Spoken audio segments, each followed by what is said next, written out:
Boa tarde, TT. Boa Seguimos tarde. hoje. Boa tarde. Seguimos hoje com o ciclo de debates do IBFest, trazendo o olhar atual de profissionais que atuam direta ou indiretamente no setor de difusão audiovisual. Esse é um projeto realizado com recursos da Secretaria de Cultura e Economia Criativa do Rio de Janeiro, através da Lei Federal número 14.017/2020, Lei Aldir Blanc.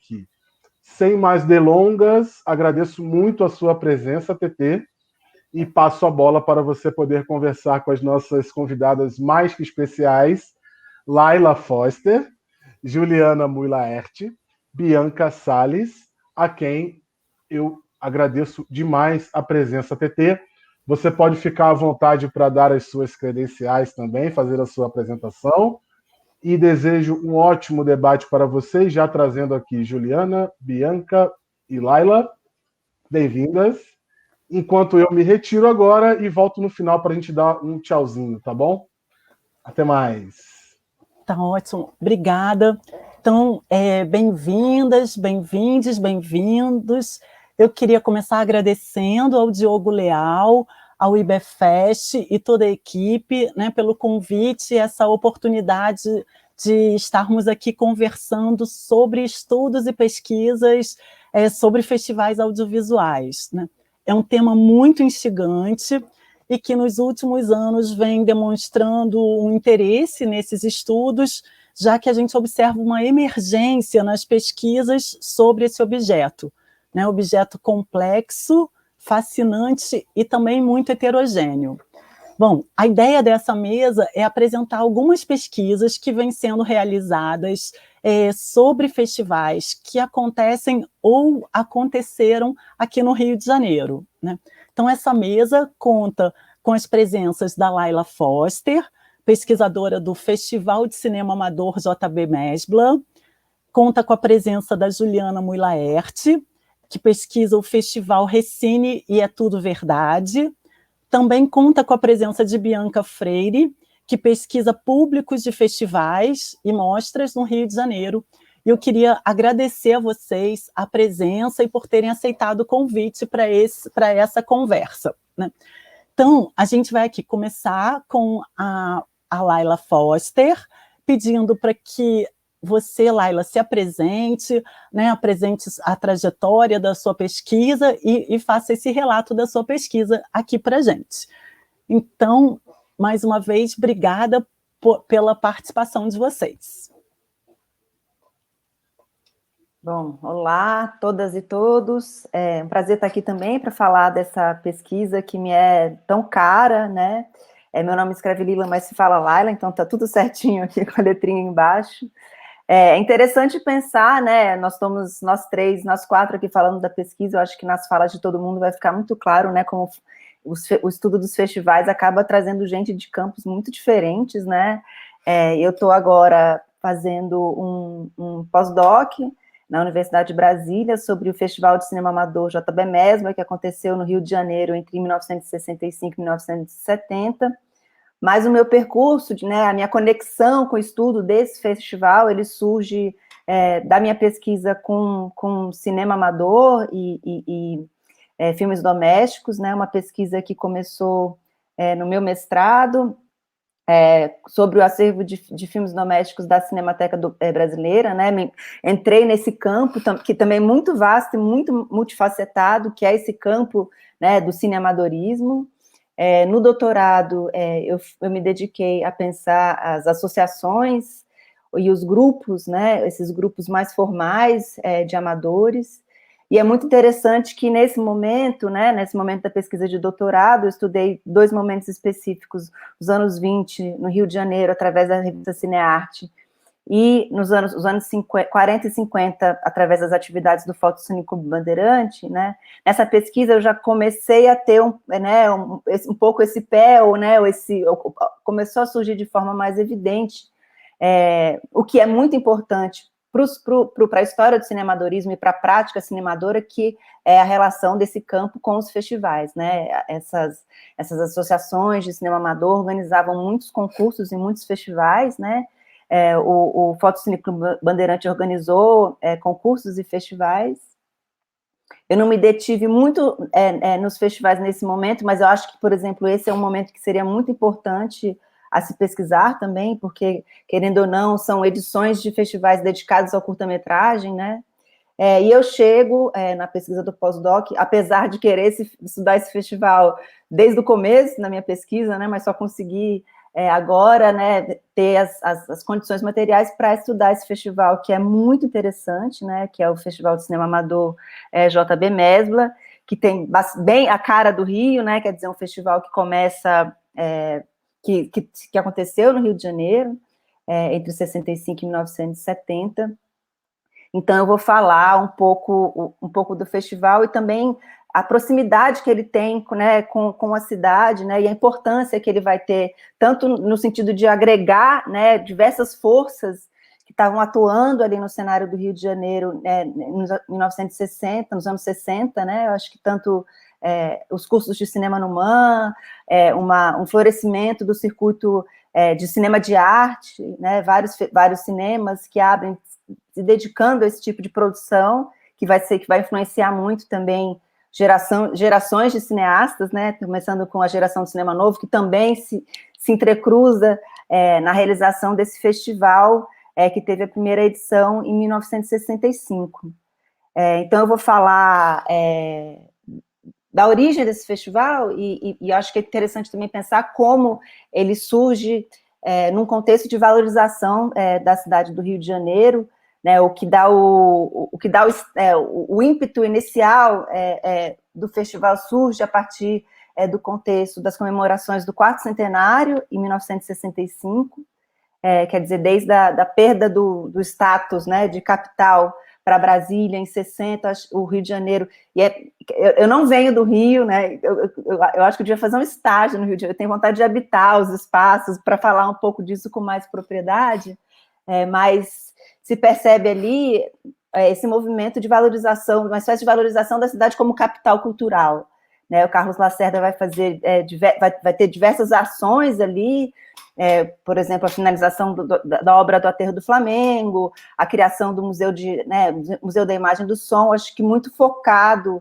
né, em mostrar, né, tanto o que há de moderno na cidade, né, e a importância cultural. Então vão acontecer muitas atividades voltadas para esse tipo de valorização, né? Então, o Jornal do Brasil, que também já havia passado por uma série de mudanças, né, desde da reformulação gráfica até a entrada quer dizer, o Caderno B se torna também um veículo extremamente importante para essa, né, difusão do que acontece no Rio de Janeiro nesse período. O JB vai ter uma equipe grande de críticos, né, trabalhando no jornal, então você tem uma efervescência também da crítica ali no JB, e você tem, nesse contexto das comemorações, diversas atividades que o Jornal do Brasil vai anunciando, começando em 64, e é interessante pensar que são muitas atividades mesmo, assim, concursos de caricaturas, concurso de pescas, corte e costura, né, competições dessas variedades de hobbies e atividades, e inclui no calendário, né, o Festival de Cinema Amador, que é divulgado para acontecer em julho, mas acaba acontecendo em agosto, e é muito especial pensar nessa primeira edição, porque realmente estava muito vinculado, né, a essas comemorações, e é um festival que é lançado tendo em vista esse público amador, esse público que produz com essas bitolas menores. O concurso aceita produções 8mm, 9,5 e 16, e tem na sua primeira edição um recorte, né? São filmes produzidos no Rio de Janeiro ou dedicados, né, a filmar a cidade do Rio de Janeiro. Então, já nesse primeiro ano, o festival é exclusivamente dedicado a essa comemoração, incentivar os amadores cariocas, né, e também a retratar essa cidade. E é interessante pensar também que no começo da divulgação do festival, o JB vai divulgando essas notícias no decorrer do ano, um pouco também para incentivar né, a realização de filmes. Então, vai mobilizar também o meio cultural, vai né, criando ou noticiando desejos, né? Então, o Roberto Menescal diz que vai produzir um filme, então, vai entrevistando atores e atrizes, incentivando e também, né, buscando trazer essas figuras para o centro desse festival. Então, eu vou pedir para o Diogo mostrar algumas imagens, só para a gente pensar também em como essas imagens... É interessante, o Festival de Cinema Amador, ele vai ser conhecido por esse nome, JB Mesbla. A Mesbla não financia o festival durante toda a sua duração, de 65 a 70, mas nesses primeiros anos vai ser muito importante.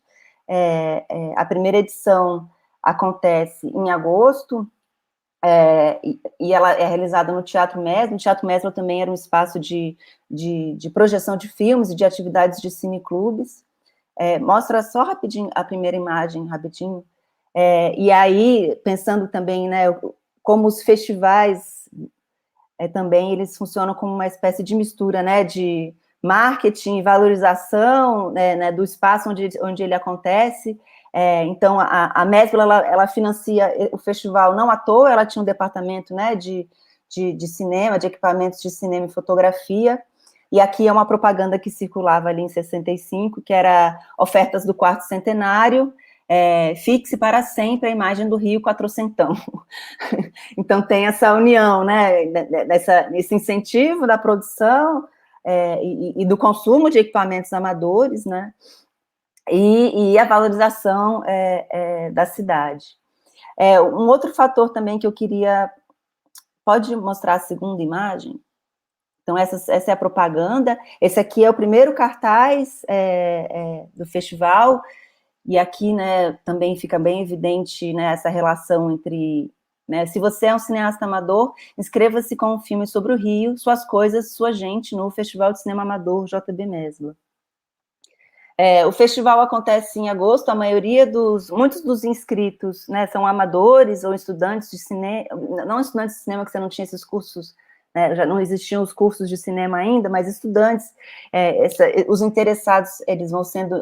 Quem começava a filmar ou que mandava alguma notícia para o festival, você tem, né, notícias sobre isso, mas a maioria, muitos dos inscritos são os egressos também de um curso muito importante que aconteceu na Cinemateca do MAN, em 1964, vou citar alguns nomes, né, o Xavier de Oliveira, o Antônio Calmon, muitos desses realizadores que fizeram o curso, que foi ministrado pelo Rui Guerra, pelo Bartolomeu Andrade e pelo Gustavo Dal, eles inscrevem filmes no festival, e esses filmes, infelizmente, a gente só tem um filme disponível para visionamento, a gente ainda precisa fazer uma pesquisa mais detida no que tem disponível de material para visionamento, né, fazer um levantamento dos filmes. Mas um dos filmes que existe desse período é Os Cravos de Jó, de 1965, do Xavier de Oliveira, e depois eu vou falar um pouco também como que a cidade vai aparecer, pelo menos pelas notícias de jornal, e mais detidamente sobre Os Cravos de Jó. Pode passar a próxima imagem? Então, né, o festival também vai mobilizar muito da comunidade cinematográfica. Então, aqui você tem uma foto de uma das reuniões, né, de preparação, né, quer dizer, a corporação se une para escrever, né, não é o edital, gente, como é que se diz? Para escrever as regras do concurso, e dá para perceber aqui, né, que se puder aumentar só um pouquinho, nesse primeiro ano, né, tudo é muito conectado com essa valorização, né? Então, essa notícia é dada né, dentro dessa coluna Viva o Rio. Você tem várias notícias que vão sendo publicadas, né, com essa coluna, que deve ter circulado durante o ano de 65, a linguagem carioca, e aqui você vê o Flávio Migliaccio, o Alex Vianney, o Jurandir Noronha, e Cacá Diegues também aparece, não acho que ele está de costas, mas ele também participou muito desse momento de preparação. Enfim, a comunidade se une para para a formulação das regras desse festival, e depois eles vão integrar também as equipes de jurados, e etc. E aí, a segunda imagem, se você puder ir um pouquinho para baixo, também vão sendo noticiadas a produção dos filmes, né? Então, nesse caso, essa imagem é de um jornaleiro, né, que o pequeno jornaleiro Celso da Silva, que é super jovem, e ele consegue fazer 2 filmes que se inscrevem no festival e são aceitos, né? Um se chamava Quarto Centenário, o outro não é aceito, mas eu esqueci o nome do primeiro, eu esqueci.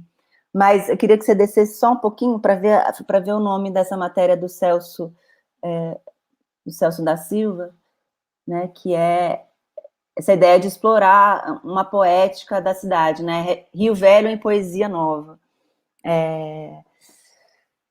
Pode passar para o próximo. Então, na medida que os filmes vão sendo produzidos, eles também vão sendo noticiados. Essa aqui é uma imagem, Os Escravos de Jó, ele vence a primeira edição, mas aqui são notícias da produção do filme, e o Xavier de Oliveira, ele roda esse filme na favela da Rocinha, e ele acompanha, quer dizer, é um filme que mistura encenação e tem um pendor documental também, quer dizer, a vida de crianças na favela, né, uma infância muito adultizada, não sei se adultizada é um termo, mas que as crianças elas já estão dotadas de muita responsabilidade, e tem esse momento muito bonito, que é uma encenação de Natal que acontece, é um evento que acontecia todo ano ali na favela da Rocinha, e ele filma essa cena, né, que é a encenação ali dos anjos, dos reis magos, né, os 3 reis magos.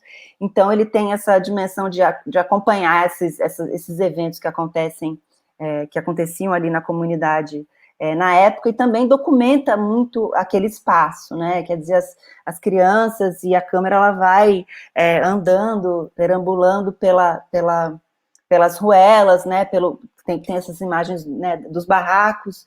É um filme muito interessante que está disponível online no YouTube, que eu acho que vale muito a pena ver, né? Pensando também nas conexões do filme com a cultura carioca da época. O Xavier de Oliveira, ele era irmão do Denoir de Oliveira, né, um cineasta também muito importante, que na época era um membro muito ativo do CPC, né, e nesse período ele organizava os shows da opinião, ele era um dos produtores, participava dos shows da opinião, e o Xavier de Oliveira fala da importância dessa proximidade com o Denoir, né, muito como influência, mas também o Denoir vai construir um pouco a entrada do Xavier de Oliveira na favela da Rocinha. Ele trabalha ali durante 6 meses, né, quer dizer, uma produção de um filme amador, penhorou um relógio, pegou uma câmera emprestada,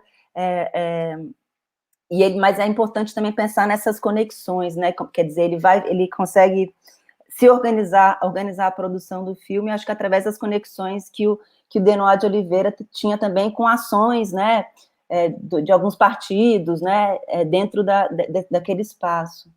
Acho que pode passar a próxima imagem. Então, aqui só para mostrar mais um cartazete do festival. Bom, então, em 65, você tem... infelizmente, eu não tenho outros filmes que eu pude pesquisar. Esse aqui é o cartaz da segunda edição. Já é a segunda edição com tema livre. Aí passa para a próxima imagem, rapidinho. Deixa eu ver se eu tenho... o Infância, do Antônio Calmon, eu não tenho as imagens, mas, novamente, é um filme também dedicado a crianças na favela, então tem esse interesse, né, esse recorte social, né, muito demarcado. Nesse cartaz do segundo Festival de Cinema Amador, é um filme é uma imagem de um filme que concorreu no primeiro festival, que era esse festival dedicado à cidade do Rio de Janeiro, e são imagens, deixa eu só aqui, de um filme que se chama Garoto da Calçada, do Carlos Frederico, que também é um egresso do curso de cinema do MAN. Então, acho que por essa imagem, vale muito a pena ver Os Escravos de Jó, que eu acho que essa relação com o espaço ali da da comunidade ali da Rocinha, ali em 65, é muito forte, muito interessante. E essa temática, né, o Rio de Janeiro vai ser atravessado pela essa vontade de filmar, esse gesto de filmar o Rio, né, vai estar atravessado também por essa expressão social, um gesto de expressão social, né, do que está também, né, acho que um cinema já muito num contexto já de presença do cinema novo, né, e dos cineastas do cinema novo e desses outros movimentos na cidade também, né, quer dizer, opinião, né, as atividades dos partidos todos, nessas frentes, né, culturais, enfim, é um festival que vai juntar todos esses cruzamentos. Então, acho que tem mais uma imagem, não? E aí, né, só para fechar esse ciclo pode botar acima de imagem, só para fechar esse ciclo desse primeiro ano, no segundo ano, o festival vai ser realizado no Cine Paissandu, e aí o Cine Paissandu também vai ser um espaço muito importante para a cultura, né, daquele momento, e vai juntar uma geração, né, que lota o cinema para assistir esses clássicos, quer dizer, o cinema já existia desde o começo dos anos 60, e ele vai ser programado em conjunto com o Cosme Alves Neto, que era o curador da Cinemateca do Humano Período, então vai virar um espaço de extrema efervescência, né, um espaço muito importante, né, essa geração Paissandu, como que o cinema vai se encontrar ali, mas também o cinema jovem, mas essa cultura jovem também vai passar muito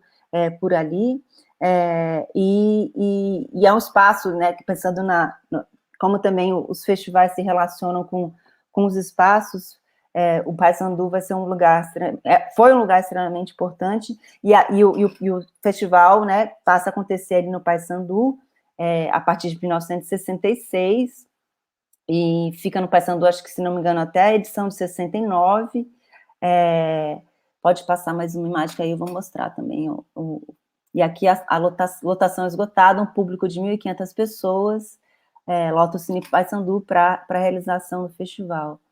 Então, só nessa primeira edição, acho que já dá para ter um pouco uma ideia, né, acho que da riqueza e da importância, né, desses espaços para se historiar, não só, eu acho que o Festival de Cinema Amador JB Mesbla, pensando em marcos dentro dessa história dos festivais, acho que é um dos primeiros festivais de curta-metragem extremamente importantes, ele foi muito importante para uma geração de cineastas que se formava ali, foi espaço tinha um espaço de projeção para quem estava produzindo os seus primeiros curtas, e também é um festival muito importante para se pensar a história cultural do Rio de Janeiro, né? Então, vou parar por aqui, que senão a coisa vai muito longe. Quem tiver interesse em ler mais um pouquinho, eu publiquei um primeiro artigo na revista Estudos Históricos, dedicado à cultura visual, então tem um primeiro artigo que eu passo né, por muitas coisas que eu falei aqui nessa fala, e vale a leitura para se pensar, né, essa história dos festivais também, a história cultural do Rio de Janeiro ali naquele momento. Acho que é isso, Tetê. Eu tenho que parar, senão eu não paro. Eu tenho que parar, senão eu não paro.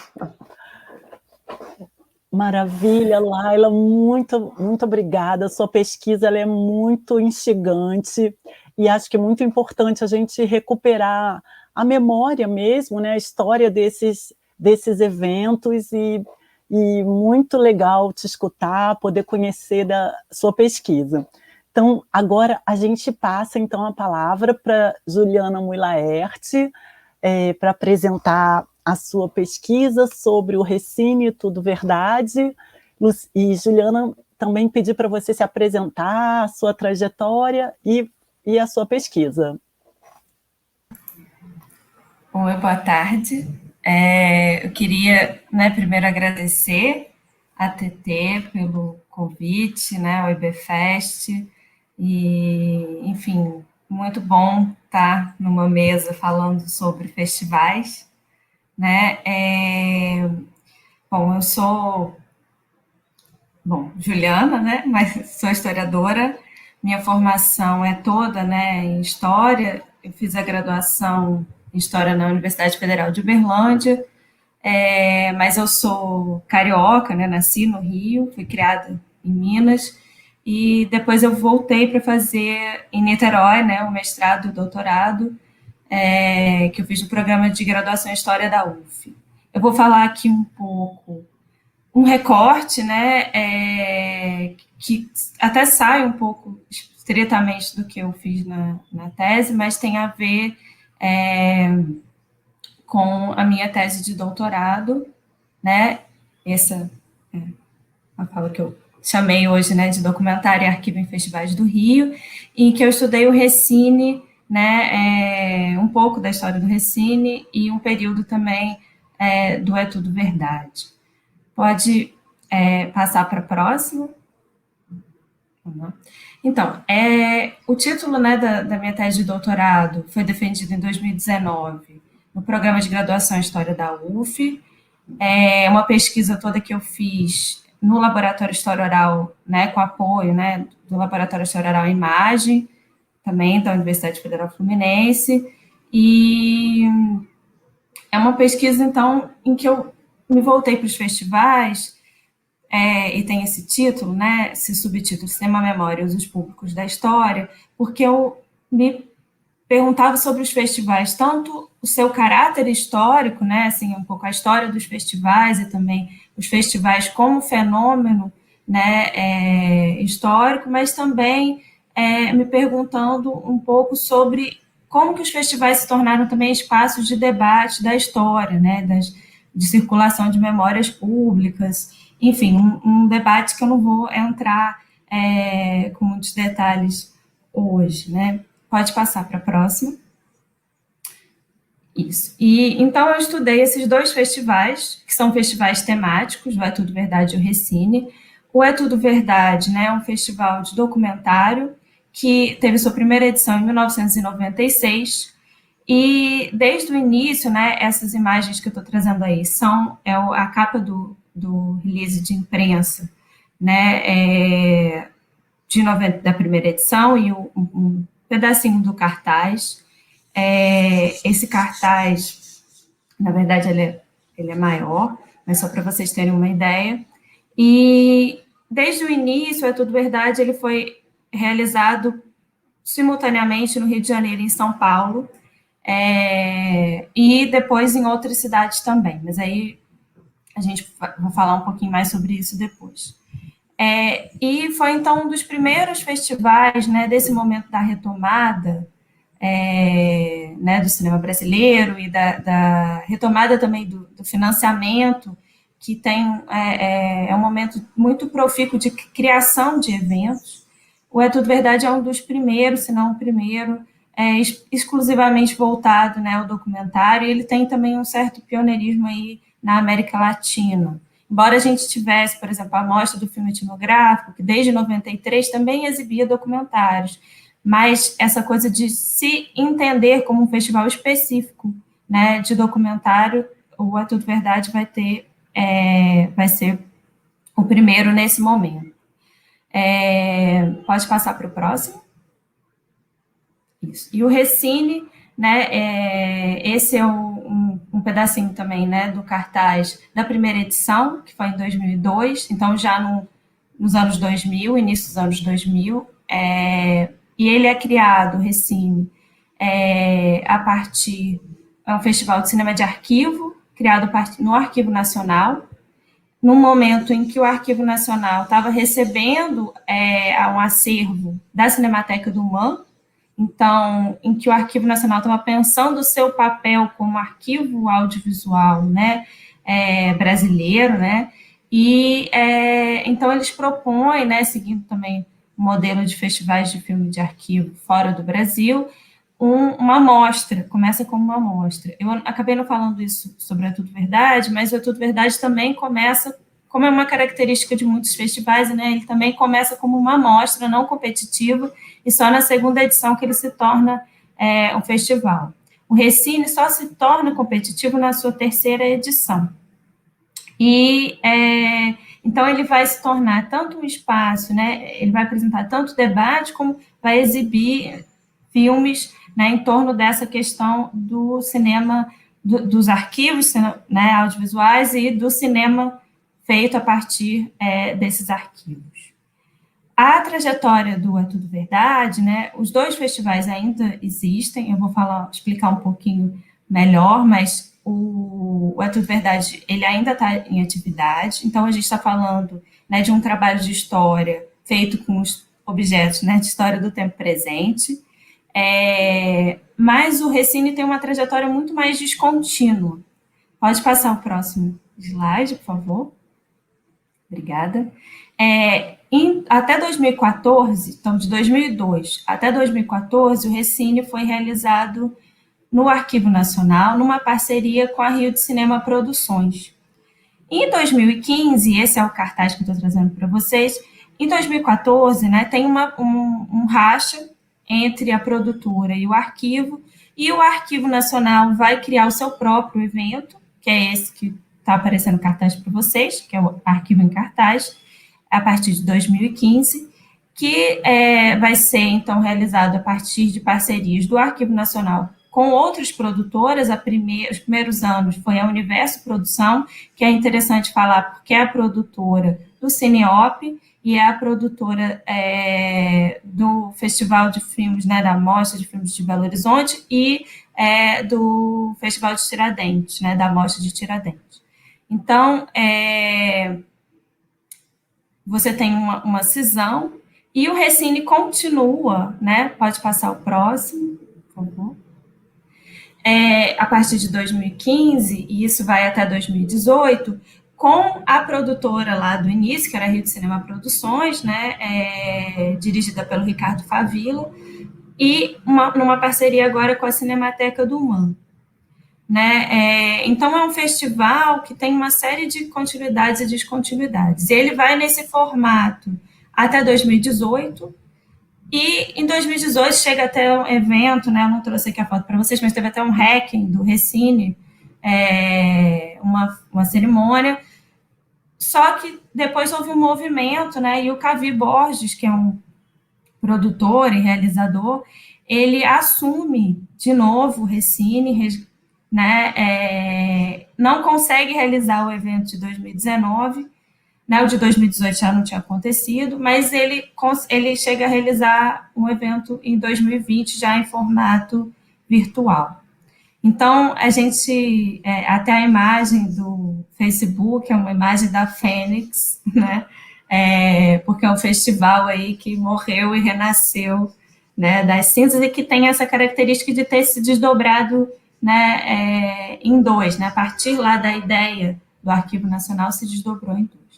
Mas, enfim, na tese, eu me foquei mais especificamente no período, desde o surgimento, né, do É Tudo Verdade, em 1996, até 2014, no período em que o Recine esteve no Arquivo Nacional. Então, se vocês, né, quem tiver interesse for ler, vocês vão ver que tem mais esse recorte. Eu falo um pouquinho, né, dessas histórias todas e do fim do Recine, mas não entro muito no que aconteceu depois. Pode passar para o próximo. Então, para essa fala, eu resolvi, né, fazer um recorte para não me perder muito, e também pensar um pouco, até instigada por ser uma fala em torno de festivais, né, realizados na cidade do Rio de Janeiro, e eu me dei conta de que eu nunca tinha pensado especificamente sobre isso, né? Lógico que eu conheço o trabalho da TT, que trabalhou com o Festival do Rio, ela vai falar um pouco, acho, sobre isso hoje, e ela fala muito sobre essa coisa a partir de uma bibliografia, né, dos estudos de festivais, que cresceu muito, né, nos últimos anos, fora do Brasil, e também aqui no Brasil a gente já tem um corpo de trabalhos importante, e muitos desses estudos falam sobre a relação dos festivais com as localidades e as cidades, né, porque os festivais, eles não deixam de ser, mesmo quando a gente está falando, e talvez por isso a minha tese, né, eu não tenha me preocupado com essa questão, porque eu estou falando de festivais temáticos, em que o tema, ele aparece na frente, né, da localidade, e não há referência, por exemplo, É Tudo Verdade, Festival Internacional de Cinema Documentário, né, o Festival Recine, Festival Internacional de Cinema de Arquivo, faz referência ao tema e não à localidade. Mas eles não deixam de ser experienciados a partir de uma dada localidade. Então, comecei a me interessar, a pensar um pouquinho.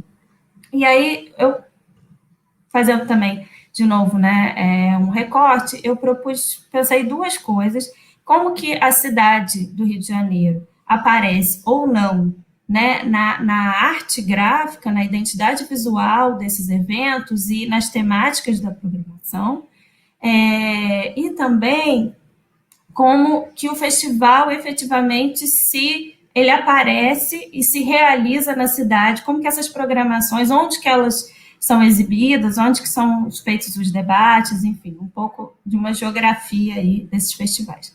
Pode passar para o próximo, por favor. Então, como eu falei para vocês, esse textinho aqui é a primeira página do catálogo do É Tudo Verdade. Eu peguei um mais recente, o último que foi realizado, né, presencialmente, então, que tem essa coisa dos locais. E, como eu falei para vocês, o É Tudo Verdade, desde o início, ele se realizou pelo menos em 2 cidades, São Paulo e Rio de Janeiro. Ele chegou a ser realizado também em Brasília, Belo Horizonte, Campinas, e não vou me lembrar de todas agora, mas de uma série de itinerâncias e mesmo de realização simultânea. Na cidade do Rio, desde o início, ele começa, então, muito embora a sede seja em São Paulo, desde o início ele teve a realização no Rio, no início com uma parceria muito forte com o Centro Cultural Banco do Brasil. Pode passar no próximo slide. Isso. Em relação pensando na arte, né, desse festival, o catálogo, né, de 2018 foi o único catálogo que eu encontrei, né, em que aparece efetivamente, foi o único ano, a única edição em que tem uma arte, em que aparece uma imagem da cidade do Rio, que a gente não necessariamente sabe, né, não há uma identificação, né, não há nenhum símbolo clichê que identifique nada escrito, né, que nos garanta que essa é uma imagem, assim, à primeira vista do Rio. É uma fotografia, né, do David Dilzing, da Passeata dos 100 Mil, então uma fotografia de 1968, e que se remete muito a esse caráter do festival, né, de um festival que tem como debate questões tanto da história como questões políticas, né.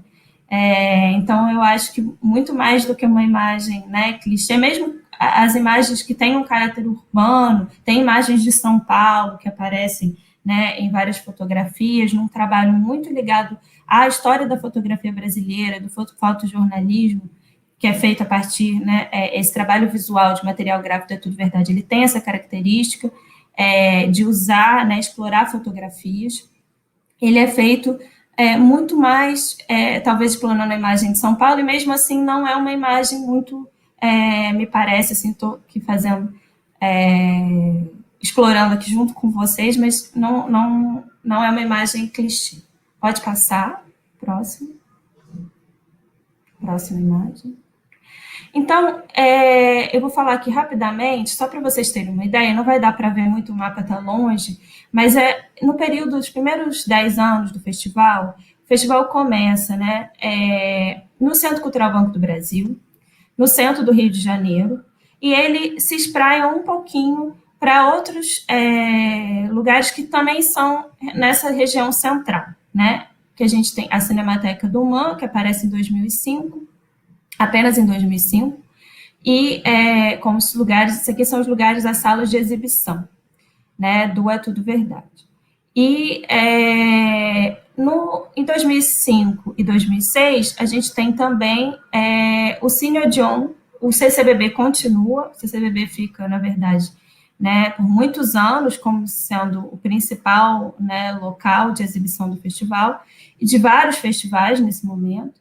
E depois você tem o Memorial Getúlio Vargas, que é na Glória, e o Cine Odeon na Cinelândia, né, que é uma das maiores salas, é o que resta, né, da Cinelândia carioca. Pode passar. Nesse slide aqui, que ficou ainda mais longe, mas só para vocês terem uma ideia, que o festival ele vai se espraiando, né? Eu não vou ler todos esses nomes aqui, né? Mas esse pontinho aqui mais longe é o Ponto Cine Guadalupe, que vai ser, né? Então, o festival chega, né? Em outras pontas, ele chega também na Zona Oeste, no Cinemark Downtown, chega a ter exibições, né? No Cinemark Downtown na Barra. E você tem, então, uma concentração, como é normal. A gente sabe que a concentração dos aparelhos culturais no Rio de Janeiro, né, no centro e na Zona Sul, mas você tem um processo, então, assim, de espraiamento, de crescimento do festival na cidade. E isso entre, né, 2007 e 2015.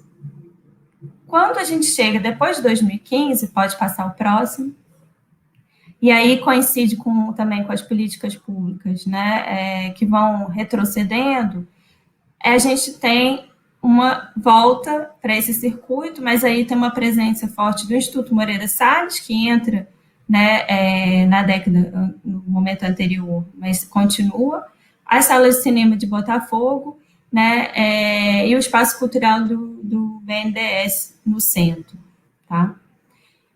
Aí, pode passar. Então, na verdade, assim, só para concluir essa coisa do É Tudo Verdade, é um festival que tem uma importância no Rio de Janeiro, mas que ele não se relaciona exclusivamente com esse espaço, então, mas ao mesmo tempo a gente consegue observar, né, essa mudança, que eu acho que tem muito mais a ver, né, do que com a relação específica com a localidade, tem a ver também com essa história das políticas públicas. Então, a gente pode passar para o Recine, próximo slide. Essa é uma foto, né, das exibições no pátio do Arquivo Nacional, que foi a sede, então, do Recine nos seus primeiros anos. O prédio, pode passar para a próxima.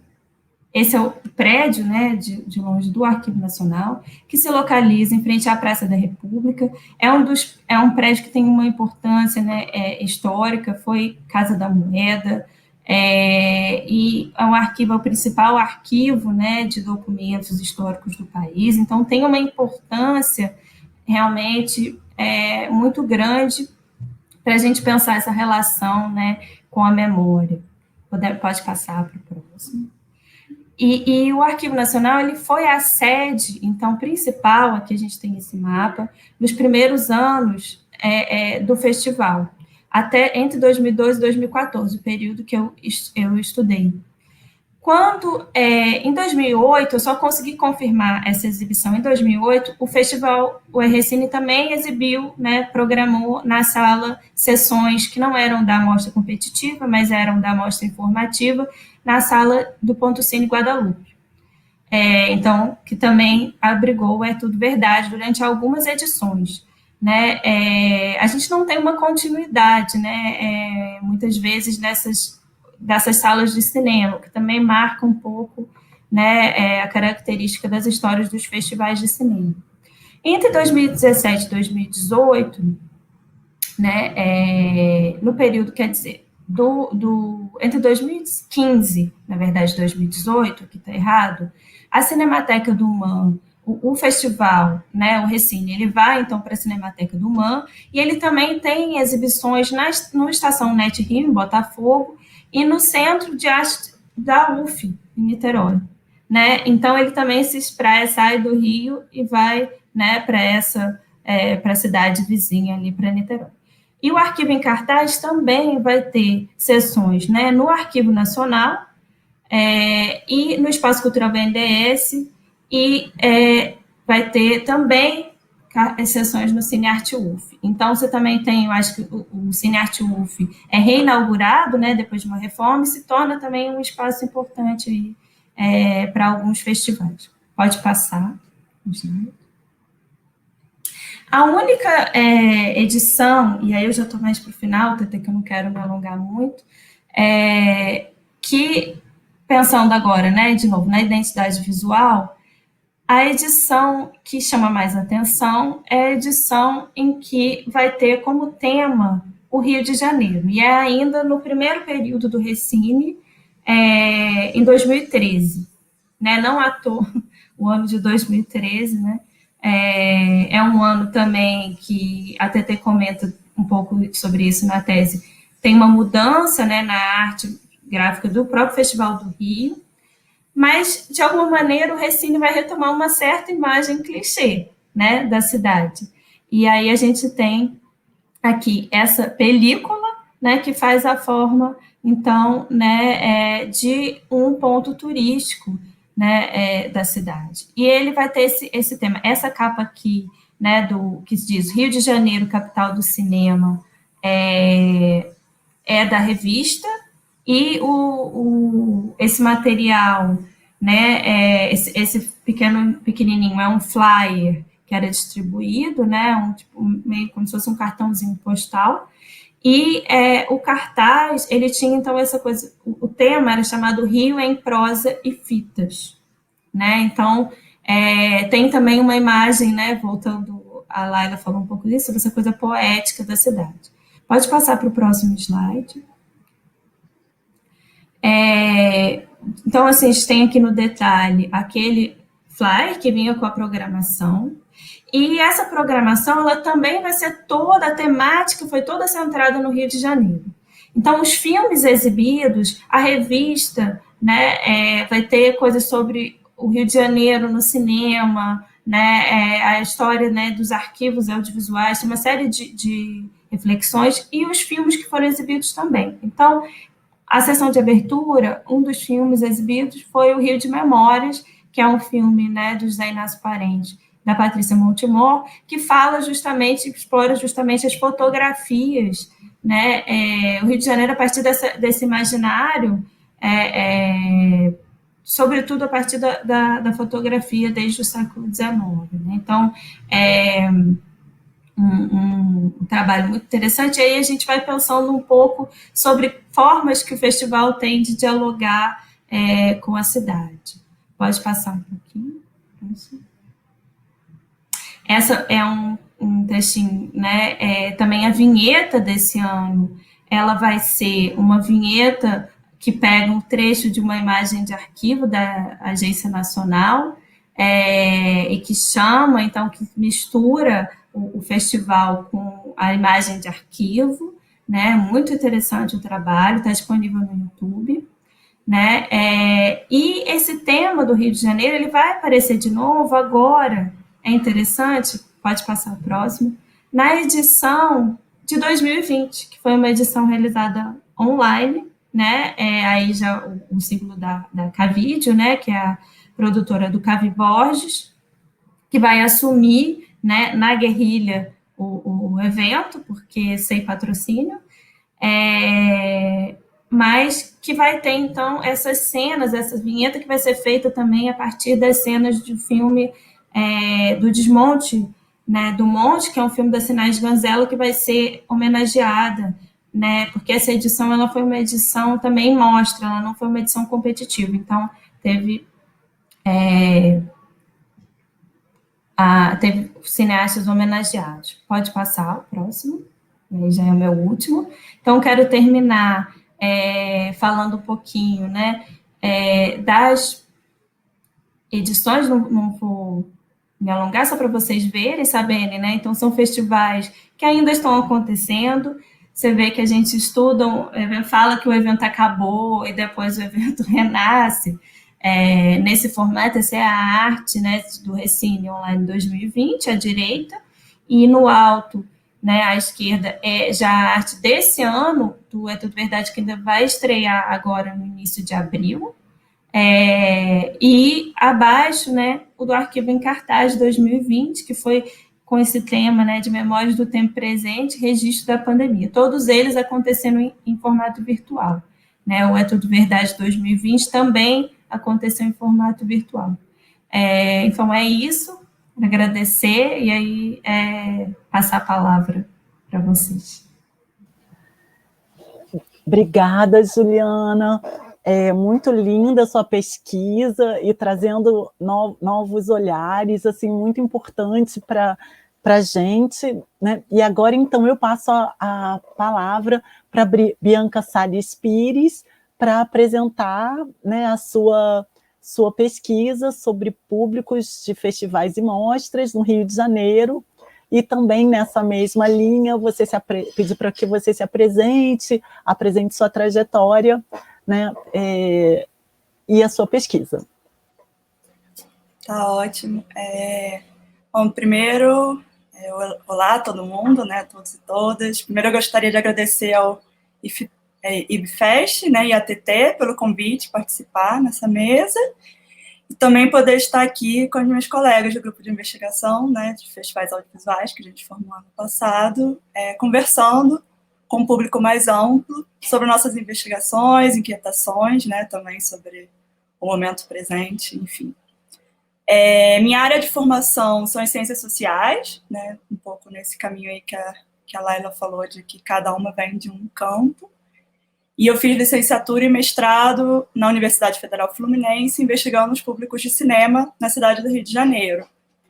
Na licenciatura, eu realizei uma etnografia junto com os públicos de 2 cinemas na Zona Sul, o Estação Net Rio, né, que foi comentado aqui, que já teve outros nomes, e o Cinemark Botafogo, pensando nas distintas maneiras com que os públicos se relacionavam com o espaço dos 2 cinemas, falavam sobre os filmes e suas experiências nas salas de exibição, né? Naquele momento, as minhas perguntas de pesquisa eram as maneiras como os 2 cinemas, próximos geograficamente, produziam modos de significar a ida aos cinemas e aos filmes de maneiras tão distintas. No mestrado em Sociologia, que eu iniciei em 2011 na própria UF, eu resolvi, então, dar continuidade à investigação junto aos públicos de cinema, incluindo uma 3ª sala, que é o Itaú Cinema, também já foi citado aqui, na Praia de Botafogo. Os 3 cinemas são bem pertinho, assim, a 4 quadras, né, de distância um do outro. E entre todas as práticas sociais que ocorriam nas 3 salas, eu optei por acompanhar os lançamentos dos filmes, né? O final de semana de estreia como detonadores de sociabilidades próprias junto aos frequentadores. Então, assim, o ver o filme, o ser visto nas sessões e o dizer que foi aos momentos de lançamento me ajudavam a pensar os sentidos de participar das primeiras exibições das obras audiovisuais pelos públicos e as muitas estratégias de valorização pessoal e coletiva que estavam em jogo em fazer parte dessas ocasiões. A participação nessas primeiras sessões eram utilizadas em conversas posteriores, nas rodas de amigos, ou compartilhada no próprio momento, né, por meio, nesse então, de mensagens instantâneas, as mensagens mesmo, nem existia o WhatsApp, tudo isso, e fotos tiradas no cinema que eram redirecionadas aos grupos de conhecidos nas redes sociais. E expressavam, o que eu analisei naquele momento, mecanismos de pertencimento e também de distinções sociais, né? Ao menos 2 transformações me chamam especial atenção olhando esse momento de maneira retrospectiva, né?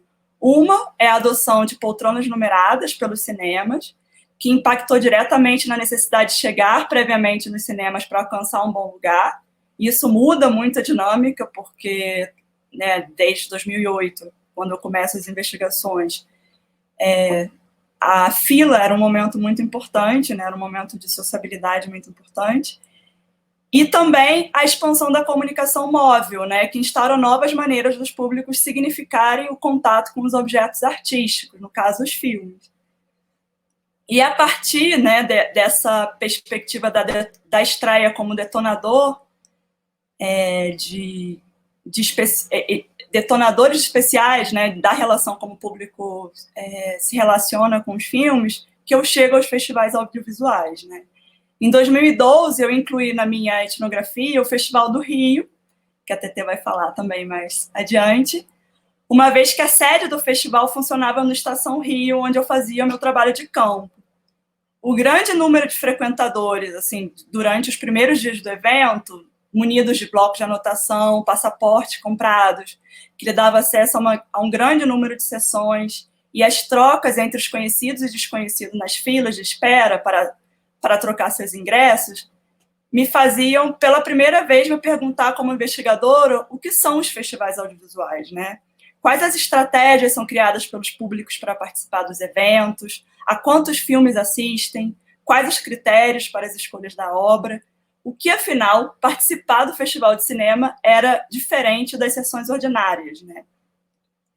Porque foram questões que surgiram ali e esse questionamento vinha ao encontro de algumas questões que também eu vinha tratando de maneira paralela na dissertação, que eram as histórias dos circuitos alternativos, artes não comerciais, entre muitas comilhas, entre muitas aspas, de exibição nas salas da cidade do Rio, né? Em especial o Estação Botafogo, o Grupo Estação e o Grupo Artiplex, que é o responsável pelo Itaú Cinema. E a possibilidade de acessar a obras audiovisuais pelos públicos. E aí, em 2015, eu começo, então, o doutorado no programa de pós-graduação em Sociologia e Antropologia, na UFRJ, com um projeto sobre públicos de festivais audiovisuais na cidade do Rio de Janeiro e de São Paulo, a partir das experiências do Festival do Rio e da Mostra Internacional de Cinema de São Paulo. A ideia inicial era seguir realizando a etnografia junto com os públicos, investigando as estratégias e os sentidos de participar dos eventos. Aqui, na apresentação, vou me ater apenas à investigação que realizei no Rio, uma vez que o objeto inicial foi reformulado e se ampliou, gerando como produto final a tese que se chama Formação de Públicos Cinéfilos, Circuito Paralelos, Museus e Festivais Internacionais, defendida em dezembro de 2019, onde analisa os eventos culturais como desdobramentos contemporâneos na maneira de se assistir a filmes, vivenciar e compartilhar as experiências com os chamados bem culturais. Um tempo e espaço repleto de expectativa para os públicos cinéfilos, como eu trato o público cinéfilo, né, é a parcela do público que comprava credenciais com a intenção de acompanhar uma grande quantidade de filmes e que tendo a oportunidade regressavam todos os anos para o Festival do Rio, né? Então é uma parte do público, na verdade, que eu me concentro durante a tese, para fazer etnografia. E essa expectativa dos públicos passava por reencontrar as filmografias raras, participar das primeiras exibições dos filmes premiados internacionalmente, reencontrar os amigos de festivais, para citar alguns dos motivos que os levavam a frequentar o festival, a partir da experiência imersiva, né, que é uma maratona cinematográfica, que era promovida anualmente pelos eventos. É uma parcela do público que tem uma média de 3 a 5 filmes por dia, né? Então, eles passam a quinzena do festival assistindo uma média de 3 a 5 filmes por dia. A pesquisa teve início com a etnografia realizada nas edições de 2014, 2015 e 2016 do Festival do Rio. Aqui eu faço um parênteses agradecendo a diretoria do festival, que me apoiou, né, com a credencial, o que me permitiu fazer observações participantes em algumas sessões de exibição durante o evento. E nas inúmeras conversas, né, com cinéfilos de festival, esses me falavam sobre a importância do festival nas suas vidas, mas também faziam referências aos eventos anteriores na cidade, né? Desde das sessões promovidas pela Cinemateca do MAM no Cinema Paissandu, nos anos 60 e 70, a eventos como Fest Rio, Mostra Banco Nacional. Foi então que resolvi entender um pouco mais dessa sócio-história, como eu chamo, né, dos eventos audiovisuais de caráter internacional na cidade do Rio de Janeiro, analisando a importância das mostras para a circulação de filmes no Brasil. Quando observamos as transformações no circuito distribuidor e exibidor do país, entendemos que os eventos cinematográficos foram e continuam sendo ou continuavam antes da pandemia, né, as únicas janelas para se assistir uma grande quantidade de filmes em salas de cinema. O estudo comparativo entre os papéis das mostras do passado e dos eventos contemporâneos, né, partiam da hipótese de que existe uma continuidade entre as atividades desenvolvidas pelo Museu de Arte Moderna do Rio e os atuais festivais internacionais. Ao começar a pesquisa nos arquivos do Centro de Pesquisa e Documentação da Cinemateca do MAM, me deparei com os informativos impressos produzidos pela Cinemateca, onde encontrava a programação promovida no auditório do museu, e, sessões promovidas em centros diplomáticos e em salas de cinema do circuito comercial. A mais famosa dela, o Paissandu, e a chamada Geração Paissandu, que a Laila comentou aqui. Nos anos 70, também vemos referência à Geração Cinema 1, né, que é um cinema que é aberto em Botafogo, em Copacabana, desculpa, pelo Alberto Chatovski, e é toda essa movimentação pelo circuito arte alternativo na cidade, como a Laila também falou brevemente, que tem como um ponto central a presença da Cinemateca, né?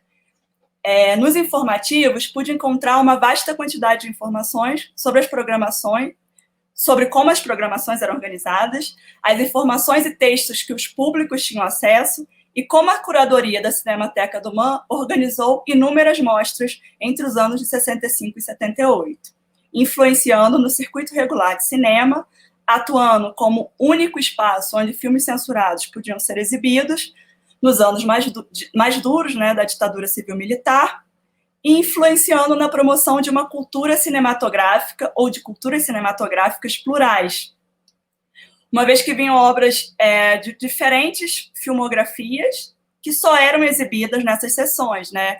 A gente, no levantamento, eu vejo ciclos, né, e mostras de inéditos vindos de vários países do leste europeu, mas também chinesa, indiana, árabe, africana, entre outros, né? Além dos informativos, analisei outras importantes publicações do acervo da Cinemateca do MAM, entre elas, publicações que estavam aí depositadas, né? Desculpa, que estão aí depositadas. Livretos especiais produzidos para os ciclos cinematográficos, clipes de jornais, catálogos de festivais, documentações internas de alguns eventos que se encontram depositadas no Centro de Documentação.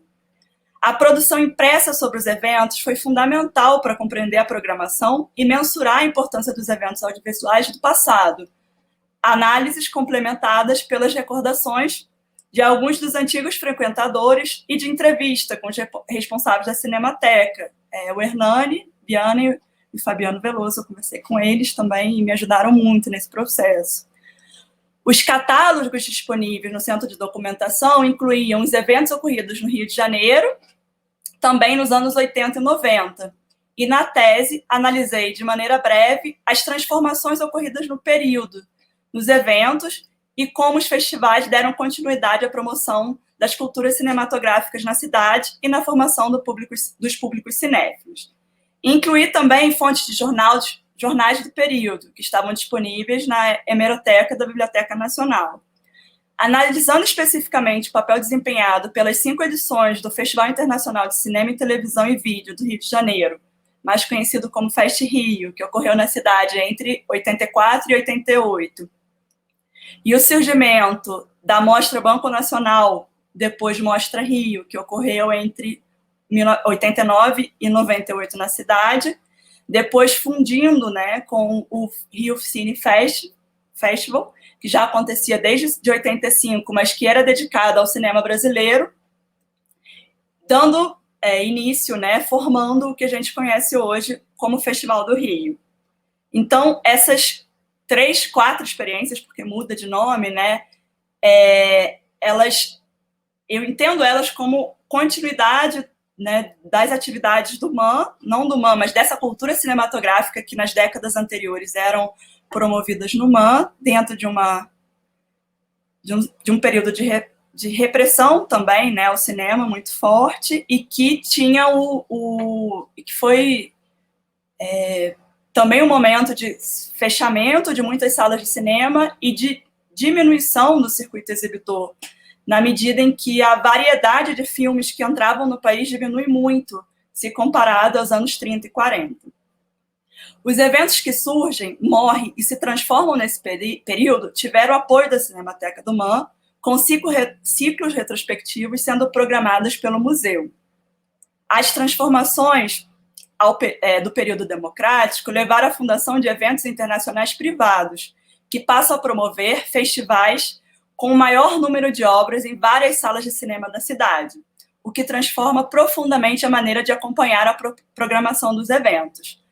Considero que a ampliação da programação modifica a relação com as culturas cinematográficas que existiam até então, quando era possível que os públicos acompanhassem, né, toda a programação dos eventos audiovisuais promovidos pelo museu.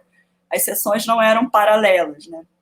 Os novos festivais promovem programações simultâneas em diferentes espaços. A escolha entre o que assistir, onde assistir e o corre-corre entre uma sessão e a outra instauram novas dinâmicas aos festivais, que continuam presentes, né, nos eventos quando estudei as edições presenciais, né, de 2015, 14, 15 e 16. A exclusividade de assistir aos filmes durante o evento, a necessidade de escolher entre os filmes programados, né, e a participação de diretores, diretoras internacionais nos bate-papos, constrói outros sentidos do acompanhar os festivais para os públicos. Ao mesmo tempo, percebemos continuidade com os períodos anteriores. A partir da promoção, por exemplo, das sessões de meia-noite, os Midnight Movies, no Fest Rio e na Mostra Banco Nacional também. No Fest Rio, inicialmente foram programados pelo Fabiano Canosa, que por muitos anos esteve à frente da programação do Cinema Paissandu, lá na época que a Laila estuda, né, e em conjunto com a Cinemateca. Então é interessante como essas pessoas, anos depois, regressam, né? E como algumas matérias nesse período fazem referência outra vez ao termo geração, né? Chamando o Midnight Movie de geração Bruni. Então, para a gente pensar também como esses termos e essas tentativas de construção coletiva de um imaginário, de um público, né, tão presentes também nos jornais e são referenciadas pelos próprios indivíduos que fizeram parte, né, desses períodos. A programação dos ciclos retrospectivos, né, um outro ponto da continuidade. A programação dos ciclos retrospectivos, a consagração de autores, tanto no sentido da consagração de autores, como a continuidade na formação de públicos, por meio de rever obras do passado de maneira coletiva também.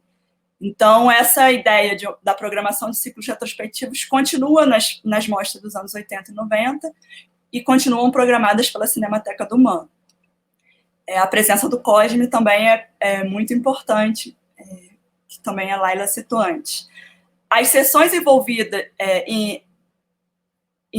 de exclusividade, né?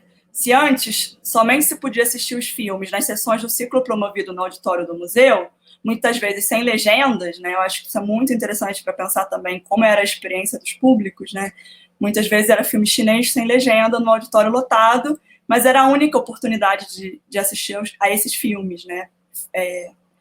Nos anos 80 e 90, chegam uma grande quantidade de obras que não estavam compradas pelas distribuidoras, que atuavam no mercado regular.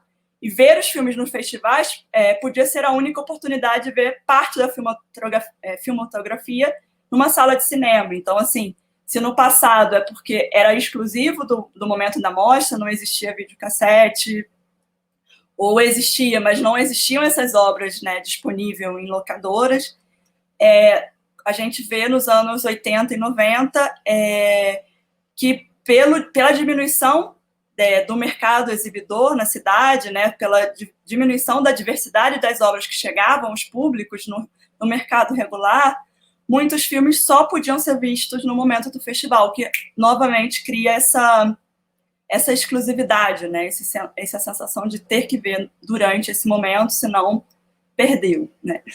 Ao analisar as edições de 2015, 2016 e 2017 do Festival do Rio, foi possível perceber que algumas dessas características continuam presentes e eram complementadas pelas possibilidades de acessar os filmes por meio de streams, plataformas e pirataria. somando ao fato de que a internet instaura novas dinâmicas, tanto no que diz respeito ao acesso da informação por parte dos públicos sobre as obras, que no período anterior estavam presentes apenas nesses papéis, nesses materiais impressos, né, como a Lila aqui ensinou alguns, e pelo próprio evento, então eram materiais que eram confeccionados pela curadoria, né, ou revistas especializadas em cinema. Como também nas próprias dinâmicas durante os eventos, né, que incluíam o encontro na central de troca de ingressos entre os amigos de festivais, a participação nas edições compartilhadas nas redes sociais, os grupos de discussão e valorização da programação na internet, as mensagens instantâneas trocadas pelo WhatsApp, pelo Messenger e etc. Então,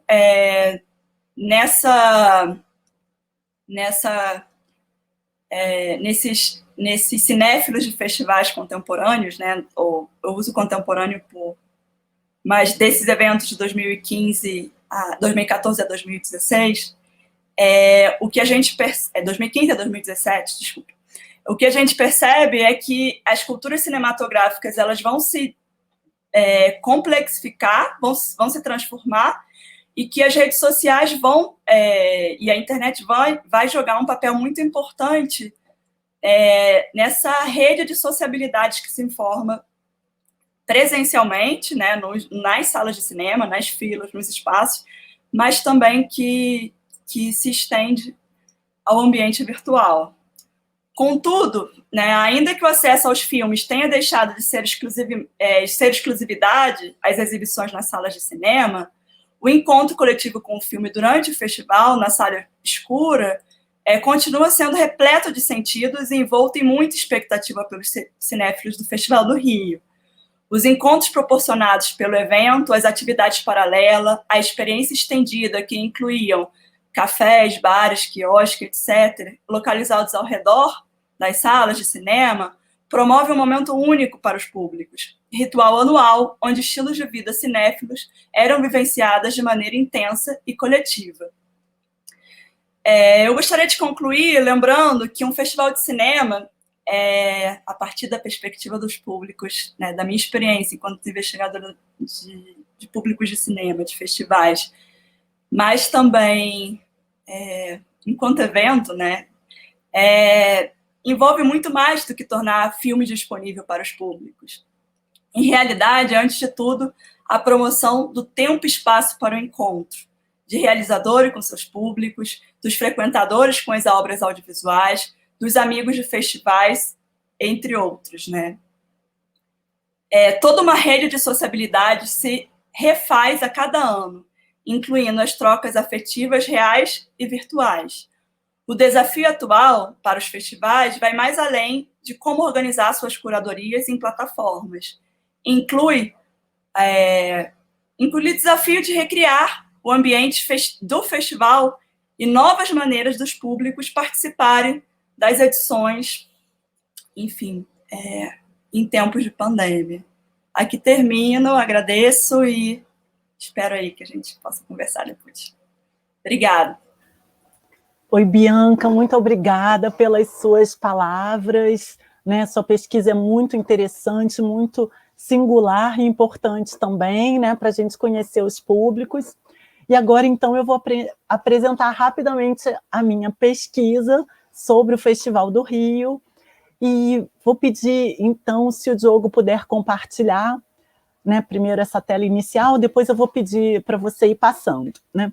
Bom, não pode deixar na tela inicial primeiro, obrigada.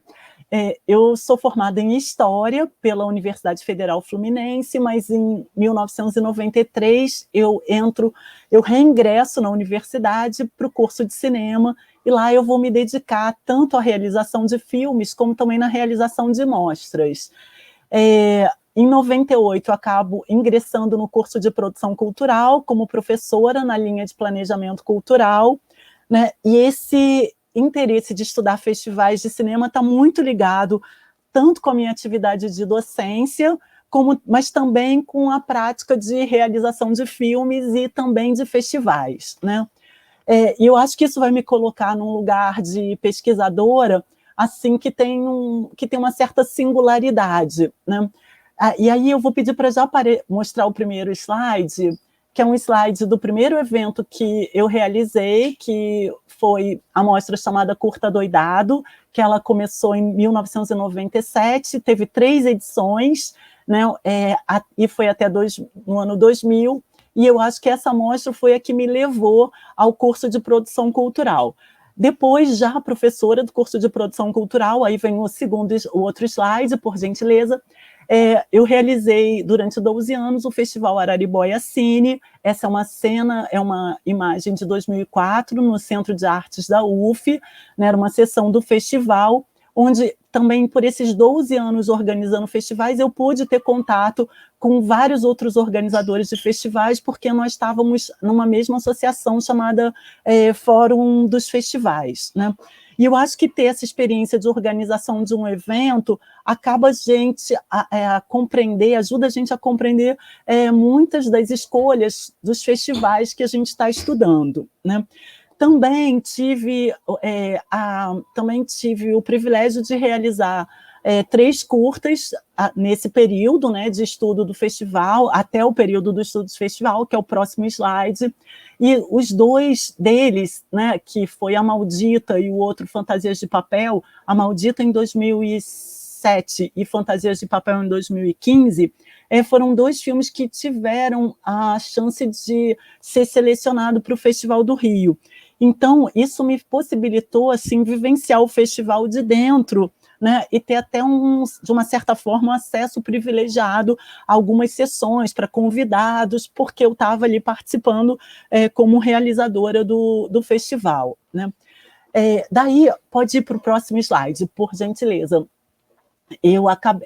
O meu estudo, né, meu interesse era estudar o Festival do Rio, né, eu estudei o Festival do Rio desde o seu início, que foi o ano de 1999 até o ano de 2017, né, como já foi dito aqui, o festival ele surge de uma junção de 2 eventos que aconteciam na cidade do Rio de Janeiro, e esse estudo ele vai acontecer no programa de pós-graduação em comunicação da UERJ, numa linha de comunicação de massa, cidade e representação social.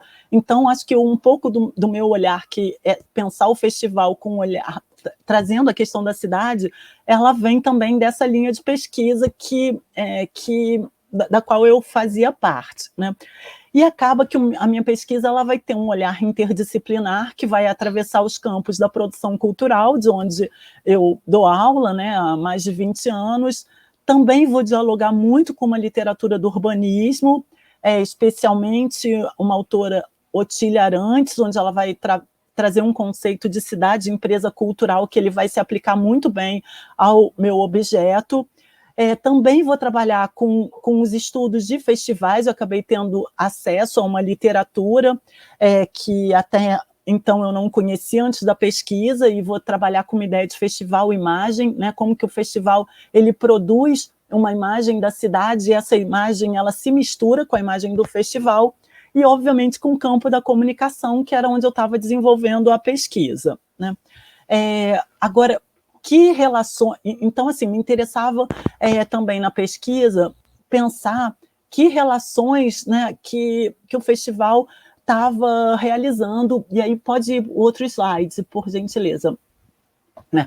Porque eu queria estudar, eu entrei com o seguinte objetivo, né, quando eu ingressei no doutorado, era estudar a representação da cidade do Rio de Janeiro no Festival do Rio, a partir de 2 olhares. Um que eu chamo de discurso institucional, que é o discurso institucional do festival, e outro é o discurso estético, que é um discurso que vem dos filmes que o festival exibe. Não é que o discurso institucional não tenha um discurso estético, ele tem também, mas eu separei as categorias. E o que eu queria compreender com essa pesquisa?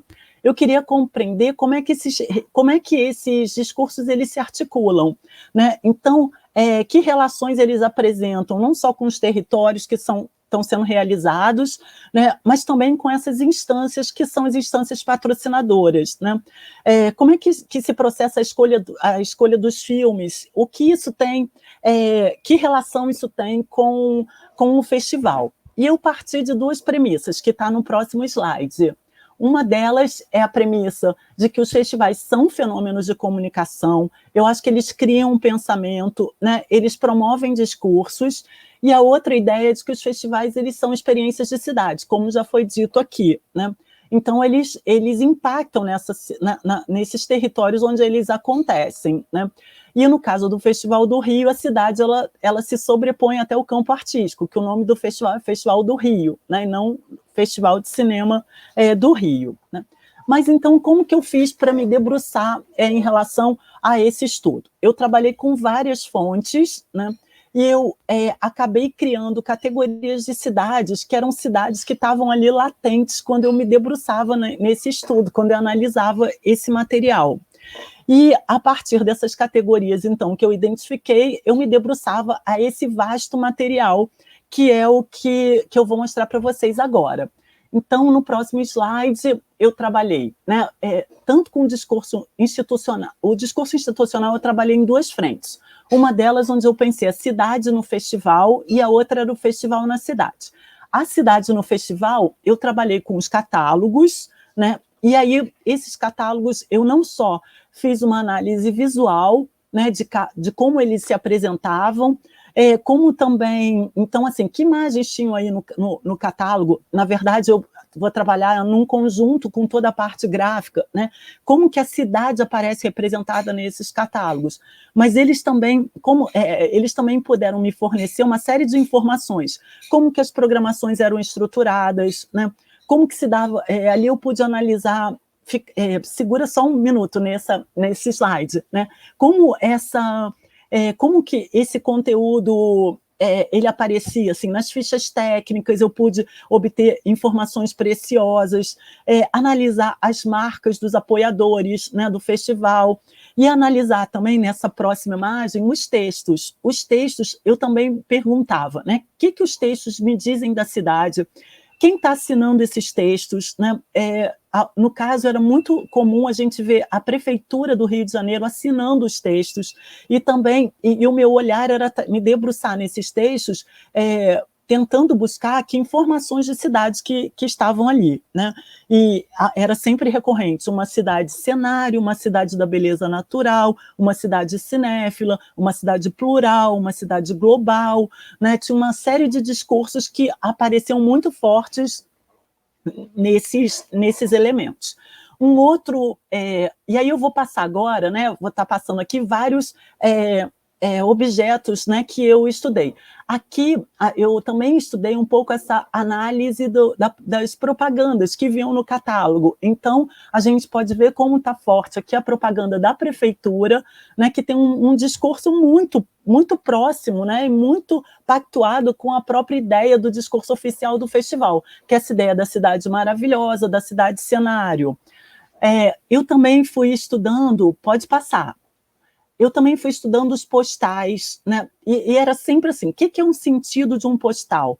Né? Não só o que está aparecendo ali naquela imagem, mas o que significa um festival produzir um postal? Né? Essa ideia de um souvenir que você vai guardar como lembrança desse evento. Pode seguir a próxima imagem, né? A programação ela também foi muito importante, porque a partir da programação eu pude localizar quais eram os territórios onde o festival acontecia, né? Essa era a peça onde me dava essa informação. Uma outra imagem, por gentileza. Os convites das sessões de abertura, né? O que eles estão me dizendo, né? Tem uma próxima imagem, que, por exemplo, né, eu destaco aqui, ele me informava que existia um traje black tie para a festa de abertura. Então, isso me remetia a uma ideia de uma cidade de glamour. Os espaços onde as festas aconteciam, né? Toda essa análise, ela apareceu para que pudesse me responder que tipo de cidade era essa construída nesse discurso oficial. Pode seguir, Diogo, por gentileza. Aqui uma imagem dos convites, né, os convites do festival para as sessões da Premiere. Pode seguir. Também eu estudei um pouco o que eram os souvenirs, né? Assim, isso daí foi uma campanha publicitária junto com a Petrobras, patrocinadora, onde ela fez um bonequinho, um dedoche, que era um bonequinho que remetia a ideia do lanterninha, um profissional que ajudava a gente a se localizar nas salas de cinema nos tempos passados, né? Então, que ideia está ali, o que isso significava, né? E aí eu fiz uma leitura também de uma ideia de valorizar a memória, valorizar o passado. A própria exibição do festival no Cine Odeon também era um elemento de valorizar um palácio cinematográfico. Eram ideias, né, e significados que o festival ia passando numa construção de um discurso de cidade. Pode seguir, Diogo. Aqui também eu coloquei essa imagem porque aqui tem o festival, ele também faz todo ano, ele tem uma campanha, né? Então, aqui você vê o Mundo, que foi uma campanha que ele vai assumir desde 2015, mas que eu também estudei essas frases publicitárias do festival, e principalmente buscando onde que ali tinha um discurso da cidade, né? Porque vai ter uma frase que ela vai destacar a cidade como cenário, cidade como espetáculo, cidade como um lugar de lazer. A imagem seguinte é essa imagem da marca, né? Essa marca que é uma marca, marca óculos, marca máscara, marca... É uma marca máscara, óculos, né? E que eu vou aqui identificando onde a cidade ali está presente, né? Uma cidade que talvez a gente possa fazer uma leitura de uma cidade assimétrica, já que existe uma assimetria. Um outro elemento que eu estudei, que está na próxima imagem, também era onde essa marca ela era aplicada, né? Então, aqui as sacolas, as credenciais, como isso reverberava, né? Pode passar, aí repetir mais uma, a seguinte. Também analisei as vinhetas do festival, né, tentando descobrir como que esses discursos apareciam de cidade, e interessante observar que, alguns anos, a vinheta ela era dissociada da própria identidade visual do festival, né? Então, aqui, essa vinheta que está no meio era um promo do filme Rio, né, um filme também recheado de imagens clichês da cidade do Rio de Janeiro, e nesse ano o festival vai acabar fazendo esse promo, antecipando o lançamento do filme. Em seguida, já estou terminando aqui o troféu, né, o troféu Redentor. Eu também estudei esse artefato, né, para tentar buscar que cidade está aqui presente, né? Então a gente vai ver um artefato a partir de uma imagem bastante clichê da cidade do Rio de Janeiro, que é o Cristo Redentor, e em seguida eu trabalhei também, e aí passando rápido para já acabar, falando um pouco desse discurso institucional, como que o festival se colocava na cidade. Então, estudei os espaços onde ele acontecia, né? Nesse sentido, estudei também o ritual do tapete vermelho, estudei as exibições dele, e é interessante, né, ver como que o festival ele vai se ocupando territórios que são territórios que a própria prefeitura vai também destacando, né? Então, quando há toda uma remodelação da cidade do Rio de Janeiro, o festival se desloca para esses lugares, né, e vai valorizar, muito pactuado com um discurso de cidade da prefeitura. E para terminar aqui, né, então eu também analisei como que o festival se coloca, né, se coloca nesse território. E para terminar, já que o tempo está acabando, eu trabalhei, pode passar o último slide, né, com os filmes, né, onde aqui eu pensei o que era esse discurso estético. E foi interessante notar que, quando eu fui analisar os filmes, todas as categorias de cidade que elas me apareciam, né, muito fortes, como cidade glamour, cenário, eu não as reconhecia nos filmes, né? Então, nos filmes, o que eu fui ver é uma cidade desigual, uma cidade, um outro território representado, né, uma cidade que é uma cidade que se remodela, sem identidade, que está em transformação, e muito mais uma cidade que é vivida do que uma cidade vista ou colocada à venda, né, como era o caso dessas imagens que eu percebi no discurso do festival na maior parte do tempo, né? Então, concluindo um pouco, havia uma diferença de discurso, sim, entre esse discurso institucional e o discurso estético do festival. Então, eu acho que a gente já está aqui quase com o tempo acabando, né, da live, mas eu queria agradecer imensamente a Bianca, a Juliana e a Laila por terem aceitado, mas queria que vocês falassem, então, uma última fala de vocês, perguntando, porque a gente vem discutindo muito a questão dos festivais nesse momento da pandemia, né? Como que os festivais, como é que foi essa transposição dos festivais para o formato digital? E eu queria trazer, então, essa pergunta para a pesquisa. Como é que se configura, então, essa pesquisa, estudar festivais agora nesse formato de pandemia, né? E também pedir para que vocês já deem as palavras finais para que a gente possa encerrar essa live. Então, podia começar pela Laila. Bom, TT, como pesquisadora, eu não saberia muito dizer, assim, porque eu estou num lugar muito localizado no passado, mas eu posso dizer como curadora de festival, né? Enfim, tem essa dimensão. Não tinha pensado em como tudo isso vai ser historiado. Eu acho que quando a gente pesquisa os festivais do passado, né, e tem essa dimensão dos objetos, né, a sua pesquisa mostrou muito isso, né, os objetos, eu pesquiso a partir do jornal, quer dizer, eu acho que para além da pandemia, né, nesse cenário contemporâneo, em que a documentação é muito criada nesse lugar, nesse espaço, né, quer dizer, a programação está online, às vezes você nem pega o catálogo mais, né?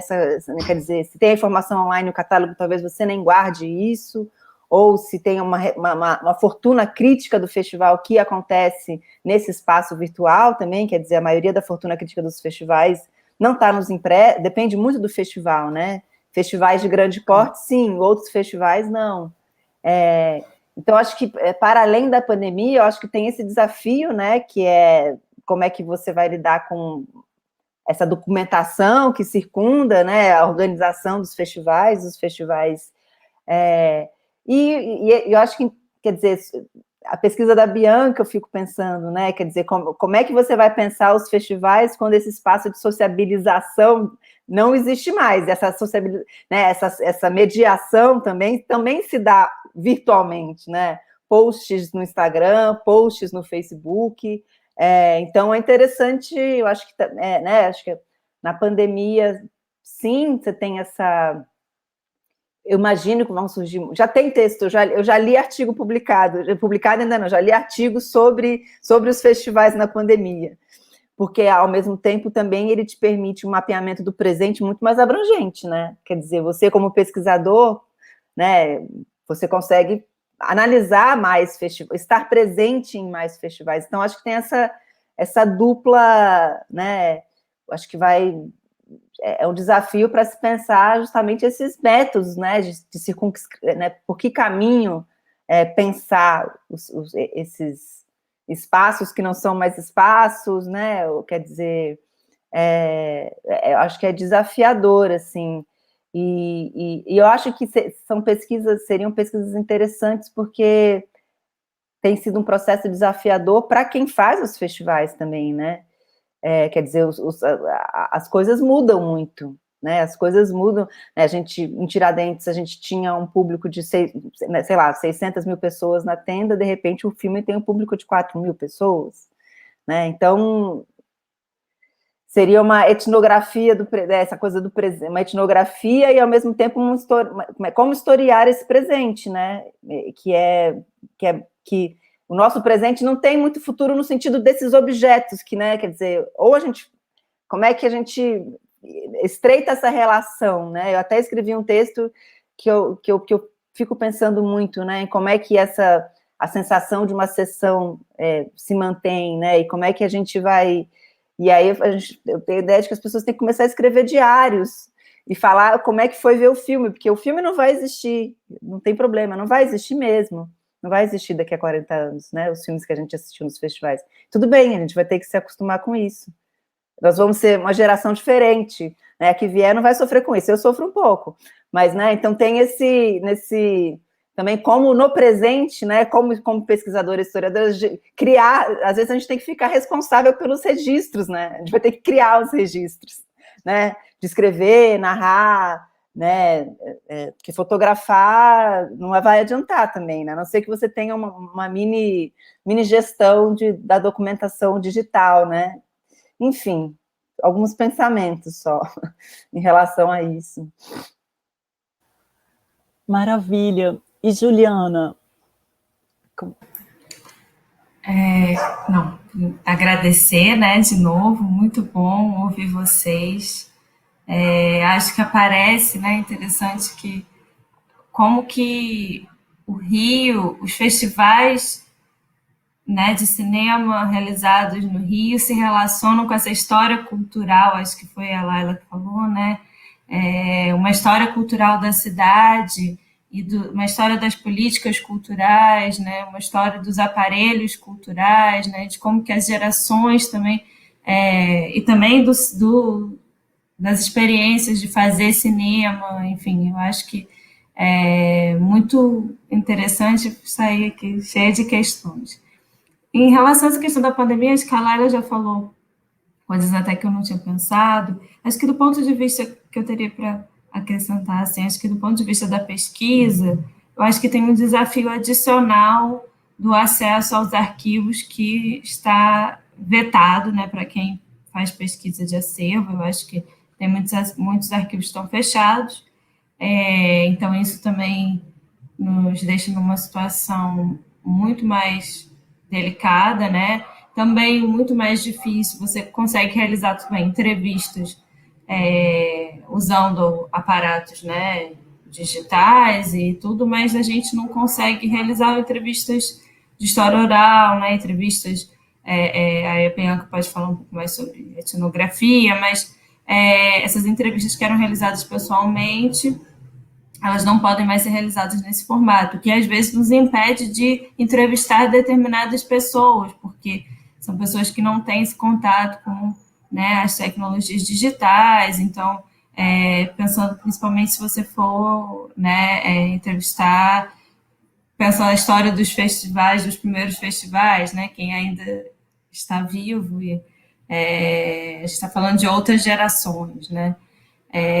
Também vejo como uma questão o acesso, por exemplo, aos acervos privados. Muitos dos festivais estão em acervos privados e a gente não consegue acessar a casa das pessoas nesse momento. Então, mesmo acervos que poderiam estar abertos ao pesquisador, né, desde o contato, né, com os organizadores de eventos, eles se tornam, né, vetados, né, a nossa presença nesse momento. Também acho, assim, o dilema, né, dessa coisa do presente, pensando no que está acontecendo agora, como que a pandemia afeta, né, os festivais e, portanto, o futuro das pesquisas de festivais, é um dilema que é o dilema digital, né, tem até um livro que tem esse título, é o dilema de como cuidar, como preservar as imagens, né, todos os materiais que estão em formato digital, que, na verdade, é muito mais difícil do que preservar papel. Né? Então, de alguma maneira, de fato, a gente precisa pensar em estratégias de guarda, né? Eu acho que os festivais vão...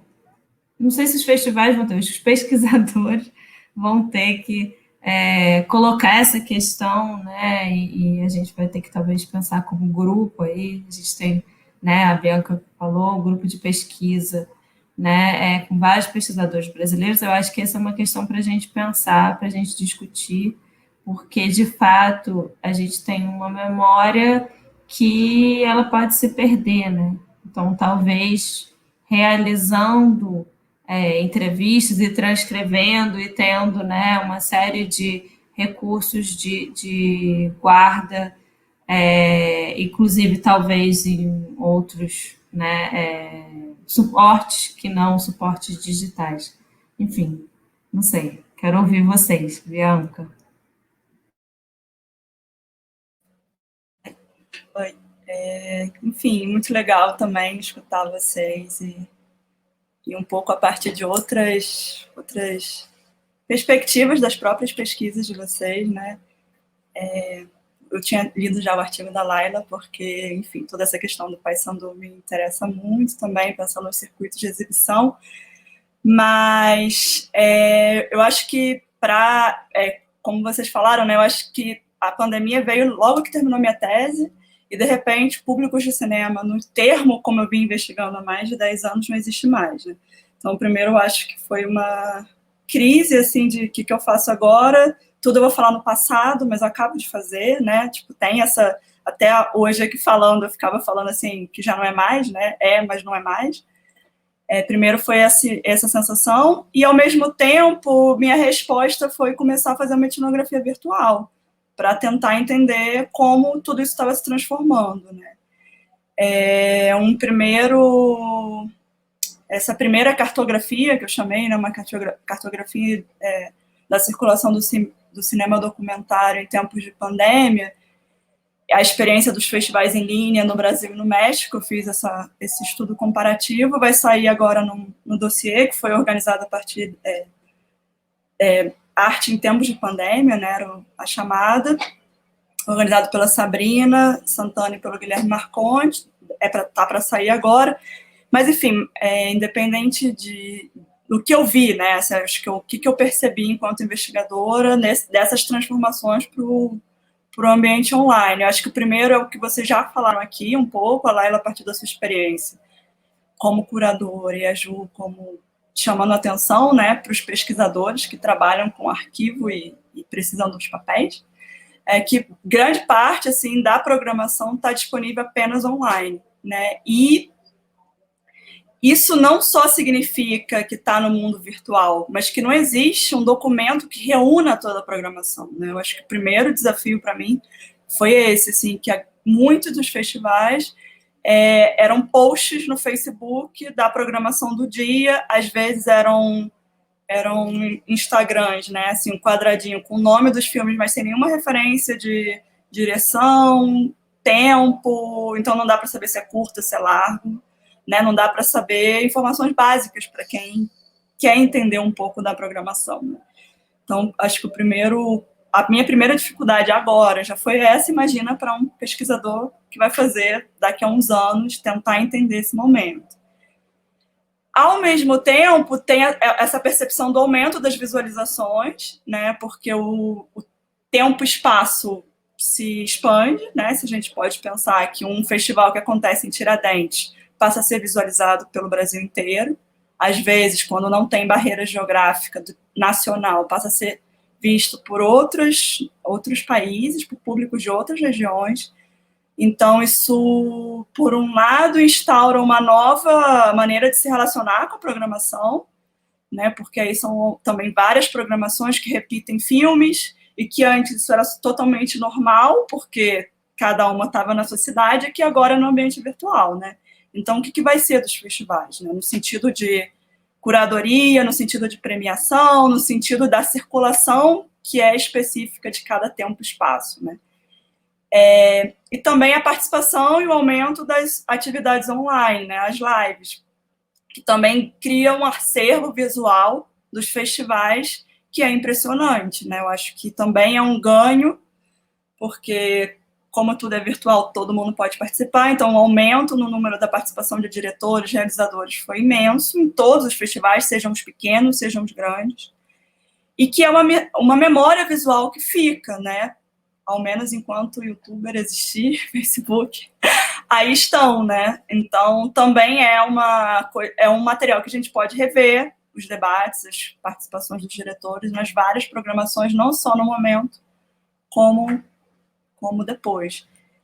E aí o que eu propus, assim, a partir dos públicos, né, pensando na participação, foi essa criação do tempo-espaço virtual dos eventos, né, do encontro, essa tentativa de trazer para as plataformas e para as lives chats e maneiras do público participar, né, seja por votação, seja porque alguns eventos promoveram chats com redirecionamento direto das perguntas para os diretores, diretoras, né, para quem estava participando.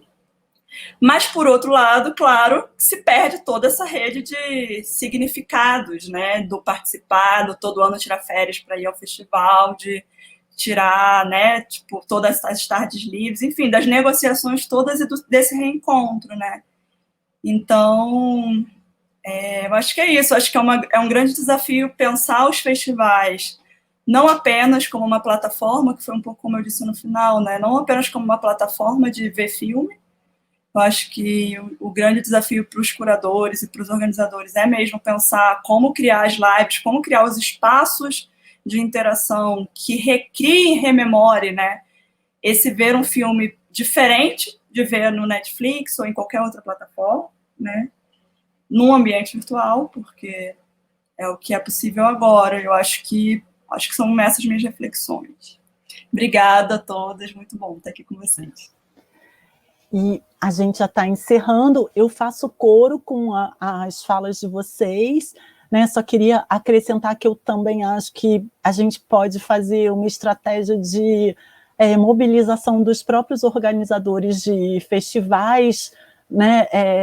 De disponibilizar parte do material dos seus eventos também em espaços de arquivo, porque são materiais muito vulneráveis, né? E a gente vê muito como um organizador de festival, às vezes fala, o catálogo vou depositar numa cinemateca, mas entender que não é só o catálogo, né, que é um objeto de estudo, a gente tem vários outros documentos que podem ser muito ricos para uma pesquisa, então acho que esse é um trabalho de mobilização.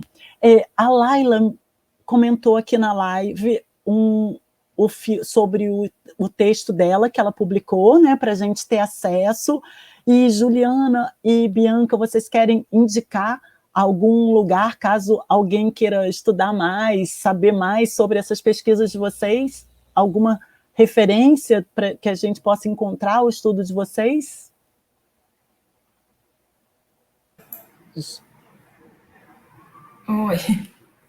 Oi, Tetê, obrigada. Não, tem sim.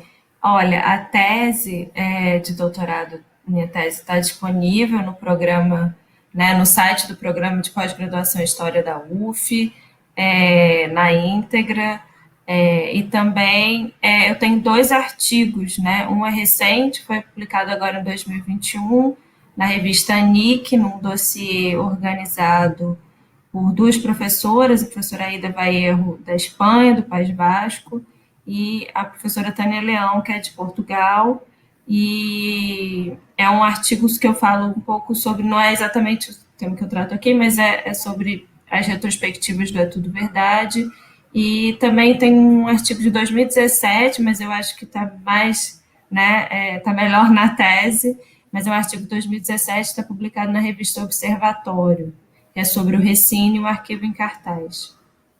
Depois eu acho que a gente pode colocar, né, as referências certinhas. Bianca?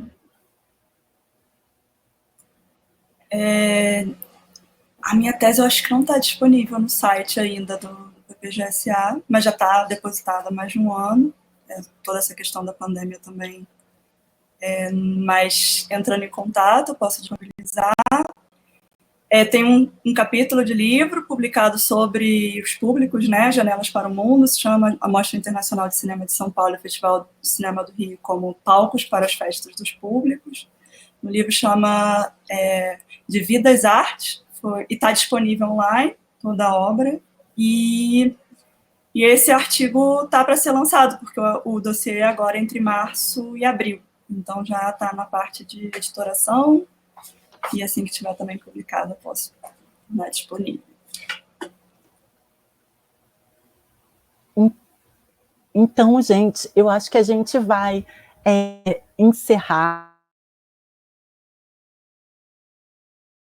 aqui a nossa... Né, o Diogo né, está entrando aqui para enfim, né, encerrar oficialmente, agradecer, né, eu queria agradecer bastante, assim, a Laila Foster, a Bianca Salles Pires, a Juliana Mui Laerte, por terem topado essa conversa, agradecer imensamente ao Diogo por ter convidado, né, a gente para ter aberto esse espaço para a gente partilhar essas informações, e deixo a palavra com você, Diogo.